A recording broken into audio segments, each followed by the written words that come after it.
Hello, ladies and gentlemen, and welcome to the Kompasa. As the brutal onslaught on Gaza is continuing by the Israeli occupation forces, or as they're known as the IDF by the mainstream media and everybody else, there seems to be a looming war between Hezbollah and Israel. And there are two articles from the Cradle that I can show you briefly. And here is the article. It says Hezbollah escalate attacks on Israel's northern front. And as I was reading through the article, the Israelis have now retracted and say they have admitted that Hezbollah has killed over 20 Israeli soldiers, whilst in the beginning the IDF only said they had killed 8. And the Israelis have a have a habit of doing this. They always want to downplay their casualty rates because Israel, as I stated in my previous videos, the Israeli army, my apologies, the Israeli army is a casualty averse army, and the Israeli public are not ready to take those type of casualties. Okay, Israel is not a very big country either. Let's remember that, population wise. So it says here, several Israelis were killed or wounded on Sunday afternoon as a result of large Hezbollah attacks on sites across the border. This article is from the 12th of November, so 2 days ago. Hezbollah fighters targeted a logistical force belonging to the occupation army that was about to install transmission poles as well as eavesdropping and spying devices. A statement by the group reads, okay. The attacks targeted the Doviev barracks, where they caused confirmed casualties, including 1 dead and 1 wounded. The statement added, according to Israeli media, 6 civilians were injured in the missile attack, including 1 critically. Let's just see.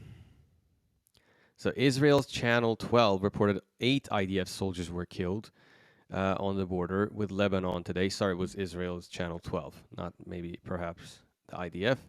Until now, this is the hardest day so far. Let's see. Just 1 day ago, on 11th of November, an Israeli drone targeted a pickup truck on the orchards in Al-Barak in the Zahrani area in the Lebanese coast. No casualties were reported.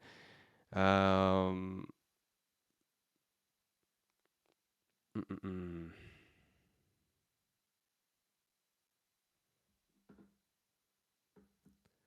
trying to see if let's see if we can find that. I saw it just right here.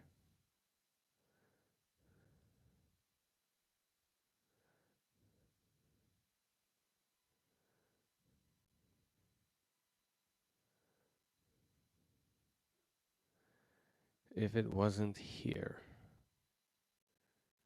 There we go. It was in the other article. My apologies, ladies and gentlemen. And as you know, the Americans are trying to sort of de-escalate it. Well, certain sections of the American power structure is trying to de-escalate the war and trying to maintain it in Gaza. Okay, this is not really a war; it's a genocide going on here. But for the sake of discussion, let's just call it a war, right? Because they know what would happen if this would turn into high intensity war, because the war is already on. I would argue, and some other people would also argue, that we already have a regional war. Hezbollah is waging a low intensive war on the northern border. They have drawn a bunch of Israeli soldiers to that place. And this is obviously good news for Hamas and other Palestinian groups, because they will divert resources over there. And Israel fears Hezbollah more than they fear the Palestinian resistance factions, because Hezbollah has better weapons and more powerful weapons, basically. And the Americans, they responded by sending a aircraft carrier, right? It's not going to really do much, but I guess it's just posturing. But we can see what the article is saying here. It says, Pentagon warns Israel against escalating conflict with Hezbollah. Cross-fighting between the Israeli army and Hezbollah has escalated significantly over the past several weeks, with Israel launching numerous airstrikes and using white phosphorus munitions. May I add that white phosphorus munitions is against Geneva Convention, I believe, because of the horrific burns you get from it, right? And they use it in Gaza right now as we're speaking. There's also been rhetoric from Israeli leaders that what we will do to Gaza, we will do to Beirut. So the Israeli right wing is absolutely unhinged in this. But let's go. U.S. Defense Secretary Lloyd Austin warned his Israeli counterpart Yoav Gallant about the escalation at the border with Lebanon, emphasizing the need to contain the conflict to Gaza, according to Axios. 3 Israeli and U.S. sources briefed on a Saturday call between Austin and Gallant said that the conversation was very direct and frank, adding that Austin specifically mentioned concerns about Israeli military action in Lebanon.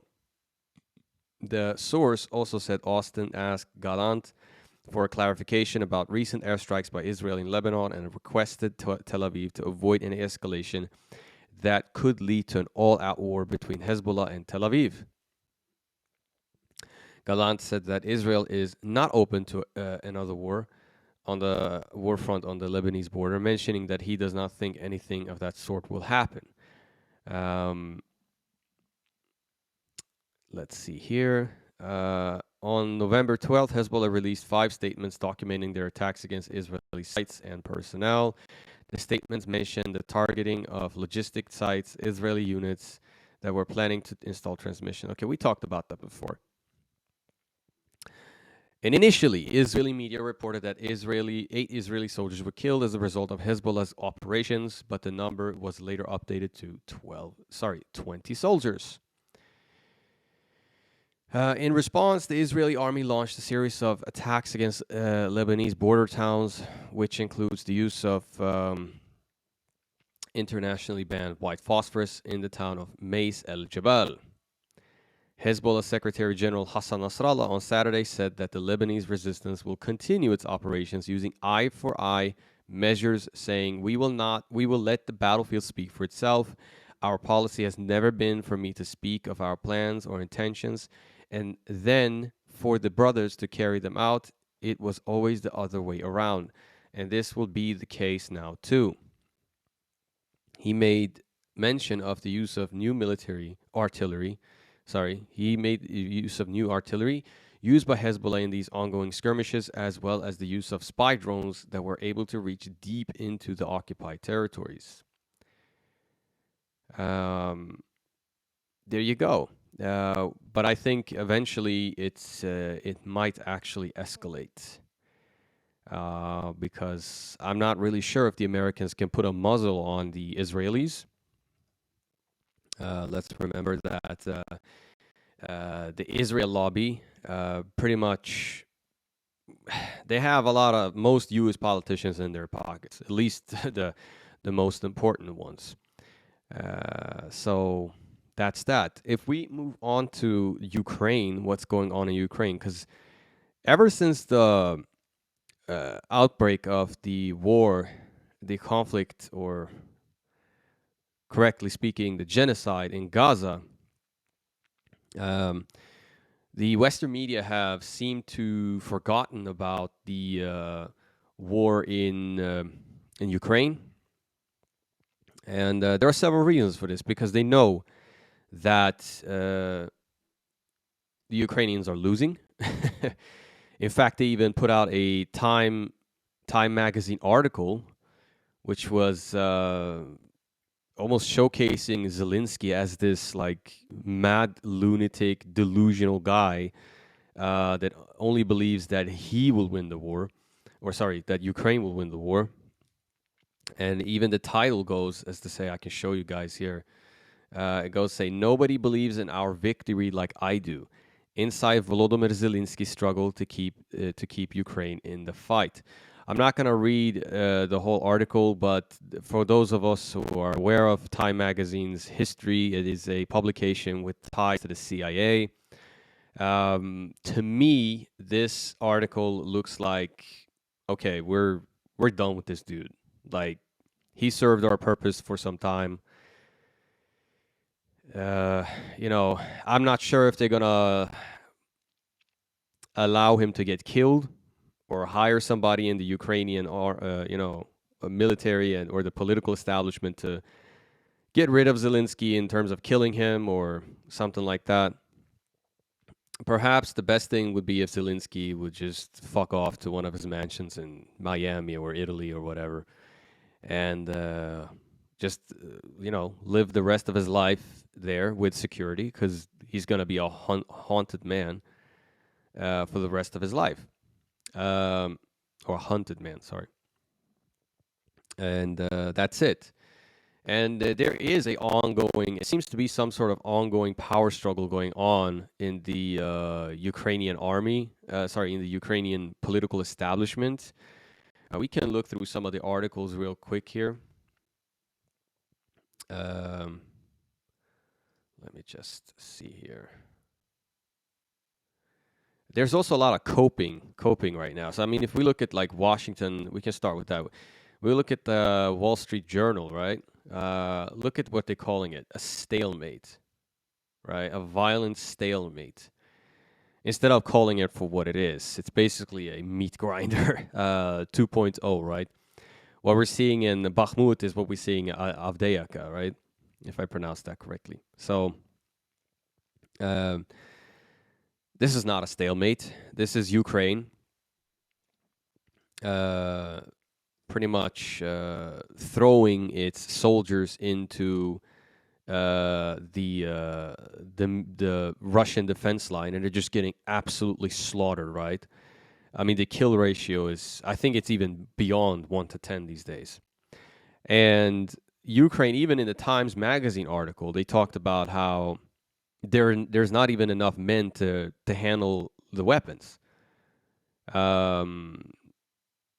which shows the desperate situation that Ukraine is in. What we're seeing in Ukraine is pretty much the beginning of the end of the conflict. Now, the Ukrainians will give a pretty good fight until the end, just like the Germans did before the collapse of Berlin. But it's over for Ukraine, more or less. Let's see here, CNN edition. Tensions grow. Let's see if I can bring this up. Tensions grow in Kiev over status of war as Zelensky insists conflict with Russia is not at a stalemate. So this dude is obviously in denial. He is begging left and right to get more weapons, and I think he's pretty pissed off that he's not getting the same attention as he used to, because Israel is a far more important ally than Ukraine to the United States.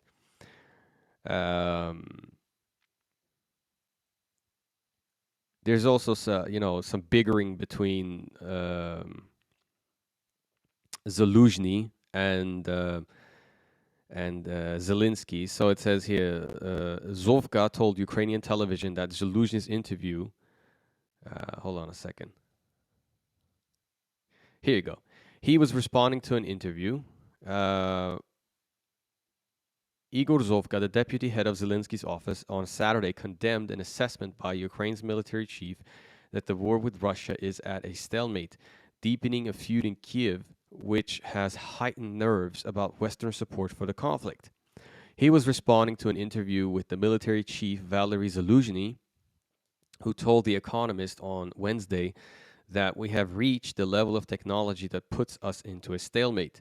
There will most likely be no deep and beautiful breakthrough in the war. Zovka told Ukrainian television that Zaluzhny's interview will have been carefully read and noted down and conclusions drawn by the Russians. He said he had received calls from counterparts in partner countries in a panic, asking if the war really is at a stalemate, as described by Zaluzhny.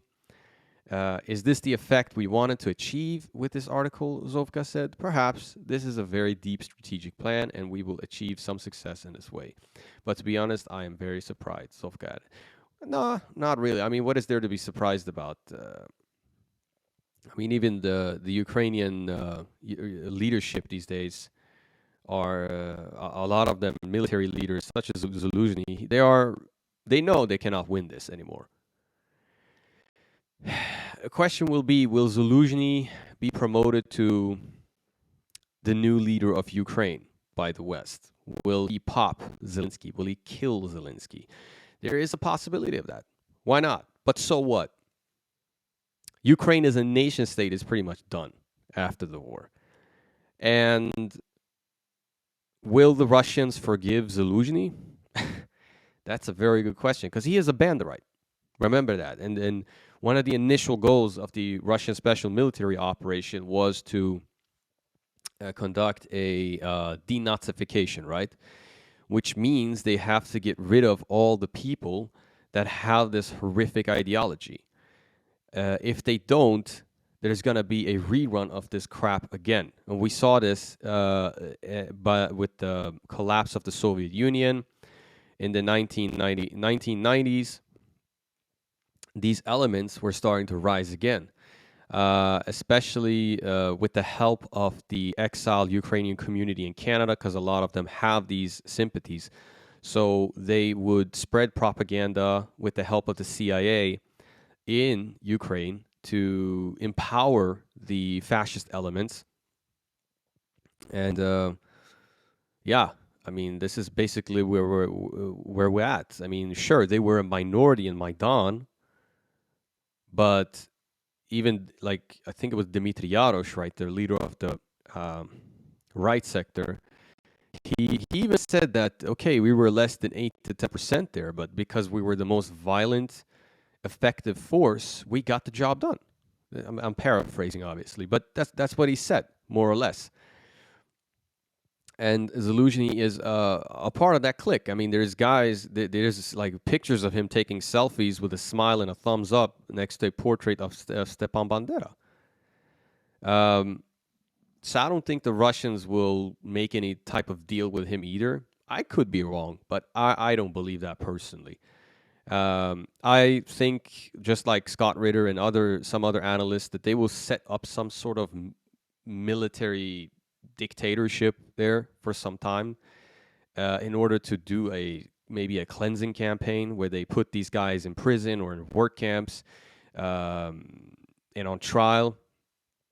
And many of them will probably flee abroad. They will go to Europe, they will go to Canada, they will go to the United States, and they will basically set up shop there. And there will be exiled Ukrainians that will gather them in and facilitate them, basically. So that's the outcome of what I think will happen by the end of the Ukraine war. And also, because the reluctance from the Zelensky regime to conduct negotiations, the coastal line will be lost. I don't think Ukraine will have any access to the Black Sea anymore after this war. Ukraine will be a rump state. It will be a isolated landmass around Kiev. I'm not so sure if, well, the Polish government, they really wanted to put their hands on Galicia, which historically has been part of Poland for the most part. The problem, like I've said before in my other Ukraine videos, is that Galicia is traditionally the home of right-wing Ukrainian nationalism. This is where a lot of ethnic Poles were slaughtered, they were massacred. Historically speaking, Ukrainians and Polish people haven't had maybe the best relationship. And I believe that Poland will have a headache if they take this area. But they're not very long-sighted. The Polish government don't really think in very long terms. They're very obsessed with their anti-Russian ideology or worldview. So they might still take it, and I think there it will be some sort of low intensity terrorist or guerrilla warfare against the Polish state. Perhaps these banderites will conduct violent action. They will, you know, conduct bombings and perhaps some form of, like I said, guerrilla warfare against the Polish state. And history will repeat itself in a way. Russia is not interested in Galicia because culturally they're not very close. This place is majority Greek Catholic. Their whole nationalist identity is based on anti-Russian hatred, anti-Polish hatred. I mean, Polish, the hatred of Poles, Russians, Jews. So yeah, Russia doesn't see any point of taking Galicia, basically. So moving on to a other article goes here. Let's see. Okay, top aide to commander of Ukraine military killed by grenade given as a birthday gift.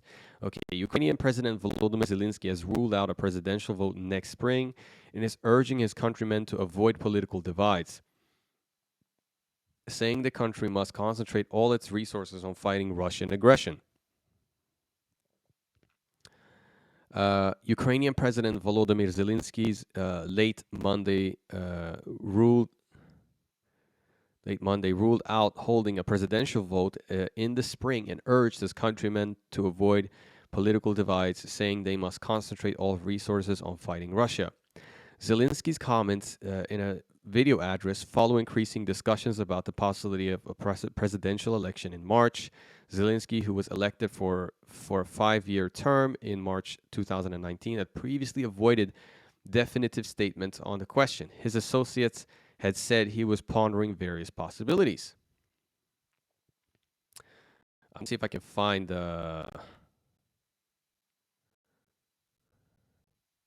Here you go. Zelensky's comments came as a top aide to Zelensky was killed by a grenade given to him as a gift for his 39th birthday. I believe his son was also injured. Yeah, it says here. Some suspected a targeted attack, but Interior Minister Ihor Klimenko said Major Hennady Chistayakov's death was a tragic accident, but also badly injured his 13-year-old son. A colleague presented 6 new grenades as a gift to Chastyakov, who was a top aide and close friend to Zelensky, Klimenko said. He said Chastyakov was showing off the grenade to his family at home when his son took one and began twisting the ring. The serviceman then took the grenade from the child and pulled the ring, leading to a tragic explosion.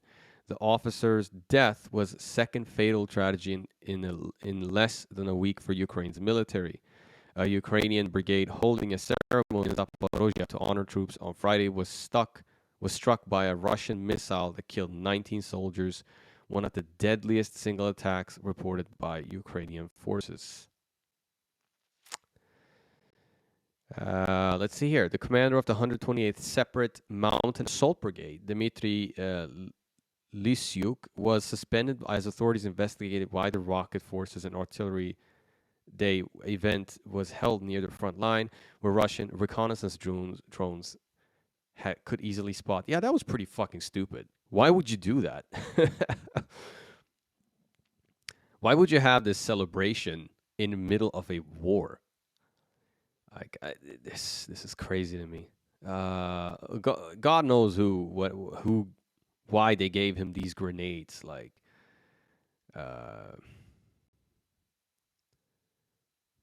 yeah, they say it's a tragic accident. I don't think so, man.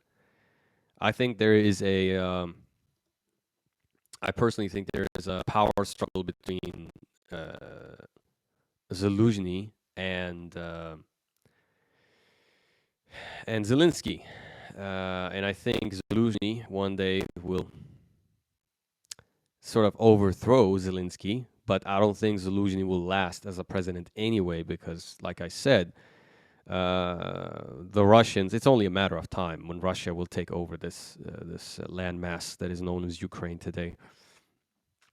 Either he will be exiled or killed or imprisoned by the Russians too, unless Zaluzhny is willing to perhaps do some sort of compromise. But I don't know if you can really trust this guy. You know what I mean? And then you have this article. Lord have mercy. It says here. Let's see. Let's see. There you go. Ukraine officer played key role in Nord Stream sabotage. Chervinsky is currently on trial in Kiev for abusing his power in an attempt to get a Russian pilot to defect.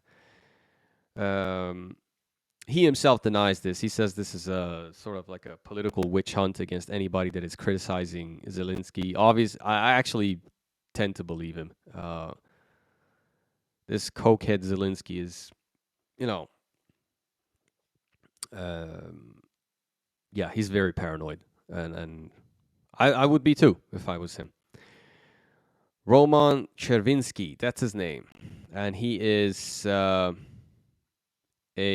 Ukrainian military official who is suspected for playing a key role in the sabotage of the Nord Stream gas pipelines in the Baltic Sea last year, according to a joint investigation by the Washington Post and Der Spiegel published Saturday. They quoted officials in Ukraine and elsewhere in Europe, as well as others with knowledge of the operation, who spoke on condition of anonymity. Of course, it's anonymity. Chervinsky oversaw the logistics and supervised a team of 6 people who rented a sailboat under false identities and used diving equipment to place explosive charges on the pipelines, the American newspaper detailed. He neither planned the operations nor acted alone, taking his orders from Ukrainian officials, the Washington Post wrote. Well, this is a bunch of bullshit. In order to carry out a operation that advanced, you need to have submarines, you need to have good intelligence, and and all these things. And I tend to believe that Seymour Hersh's article is more accurate. It makes more sense. I mean, if we look at the looming beginnings of the war, Joe Biden and various other U.S. representatives said that Russia will pay consequences, and yeah, they will pretty much blow up the pipeline. They've been in public statements about this. I mean, but they need a fall guy. They need a fall guy, and that's it.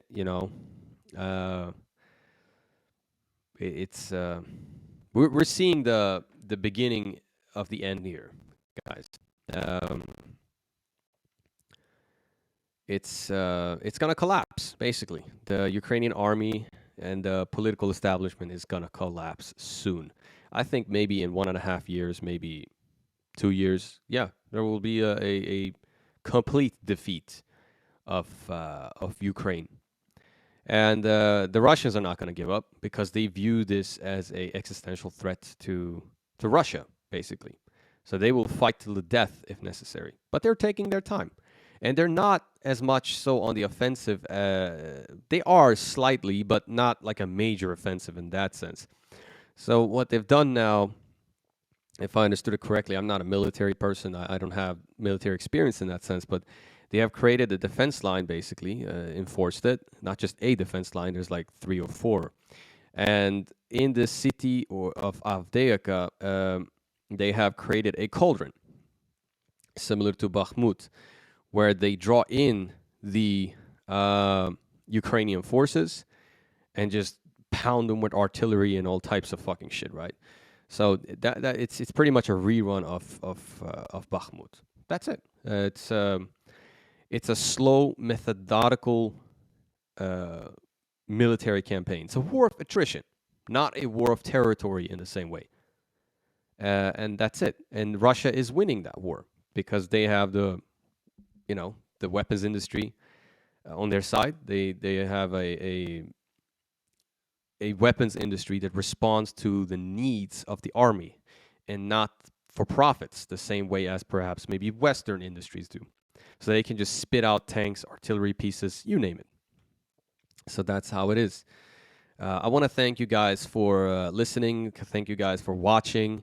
Hit the subscribe button, click the like button. I'm also on TikTok, I'm on Instagram. So please go and check me out and follow there. And I'll see you in the next one. Peace.